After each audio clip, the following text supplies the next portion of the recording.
మహబూబ్ నగర్ కు చెందిన కల్పన అలియాస్ సుజాతను పోలీసులు విచారిస్తున్నారు. మావోయిస్టులకు సంబంధించిన కీలక సమాచారాన్ని ఆమె నుండి రాబట్టే ప్రయత్నం చేస్తున్నారు పోలీసులు. మావోయిస్టు పార్టీలో కీలకమైన పదవుల్లో సుజాత పనిచేశారు. కాగా ఇటీవల జరిగిన భారీ ఎన్కౌంటర్ లో 31 మంది మావోయిస్టులు మృతి చెందారు. సుజాత అరెస్టుతో మావోయిస్టులకు భారీగా ఎదురుదెబ్బ తగిలింది.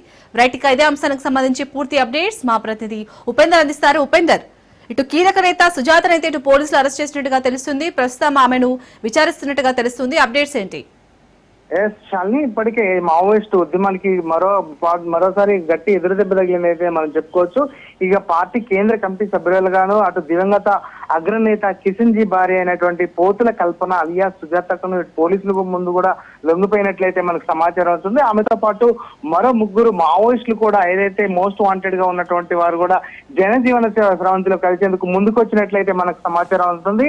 ఈ లొంగుబాటుకు సంబంధించినటువంటి పూర్తి వివరాలు వెల్లడించేందుకు అంటే మరికొద్ది సేపట్లో అటు మీడియా సమావేశం కూడా నిర్వహించనున్నట్లు డీజీపీ కార్యాలయం నుంచి కూడా ఒక ప్రకటన కూడా వెలువడటం మనం చూసుకోవచ్చు. ఈ సమావేశంలో ఏదైతే సీతక్కతో పాటు లొంగిపోయిన మిగతా వారిని కూడా మీడియా ముందు ప్రవేశపెట్టే అవకాశం స్పష్టంగా కనిపిస్తుంది. వారి లొంగుబాటుకు దారితీసిన కారణాలు, భవిష్యత్ కార్యాచరణను పోలీసులు వివరిస్తారని చెప్పేసి అయితే అంటే ఆ లేఖ ద్వారా మనకైతే తెలుస్తుంది. ఏదైతే గద్వాల్ ప్రాంతానికి సంబంధించినటువంటి సుజాతక్క చాలా చిన్న వయసులోనే విప్లవ మార్గాన్ని అయితే ఎంచుకున్నారు. ఆమె 1984లో ఆమె మావోయిస్ట్ పార్టీ అగ్రనేత మల్లోజుల కోటేశ్వరరావు అలియాస్ కిషన్ జీని అయితే వివాహం చేసుకున్నారు.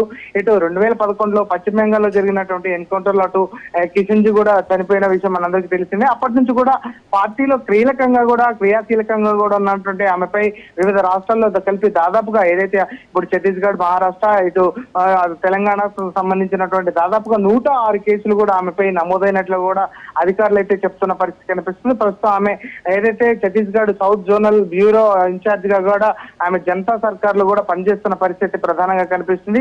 పోలీసుల వద్దకే దీనికి సంబంధించిన పూర్తి సమాచారం కూడా ఉందని చెప్పేసి అయితే అధికారులు అయితే చెప్తున్న పరిస్థితి కనిపిస్తుంది. ఆమె భర్త ఎవరైతే కిషన్ జీ కేంద్ర కమిటీ సభ్యుడిగా పనిచేస్తున్న సమయంలోనే అటు ఏదైతే 2011లో పశ్చిమ బెంగాల్ జర్గ్రామ్ లో కూడా బుర్షోలాలో జరిగినటువంటి ఎదురుకాల్పుల్లో కూడా ఆయన అసూలు బాశారు.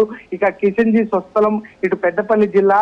ఆయన సోదరుడు సైతం మావోయిస్టు పార్టీలో కీలకంగా కూడా కొనసాగుతున్న పరిస్థితి కనిపిస్తుంది. ఇప్పుడు కిషన్ జీ ఎన్కౌంటర్ లో చనిపోయినప్పటి నుంచి కూడా ఏదైతే సుజాతక్క ఆమె కోసం ఇటు ఏదైతే నిఘా వర్గాలు కూడా వెతుకుతున్నట్లయితే తెలుస్తుంది. ప్రస్తుతం ఆమె వయసు దాదాపుగా 60 సంవత్సరాలు కూడా మనకు తెలుస్తుంది. అయితే ఛత్తీస్గఢ్ ఏదైతే సౌత్ బస్తర్ ప్రాంతంలోని అటవీ ప్రాంతంలో సుజాతక్క ఉంటున్నారని, పార్టీ బాధ్యతలు కూడా ఆమె చూసుకునే ఆమె ఎందుకు బయటకు వచ్చారనే విషయం మాత్రం తెలియరాలేదు. అయితే వైద్యం కోసం మహబూబ్ నగర్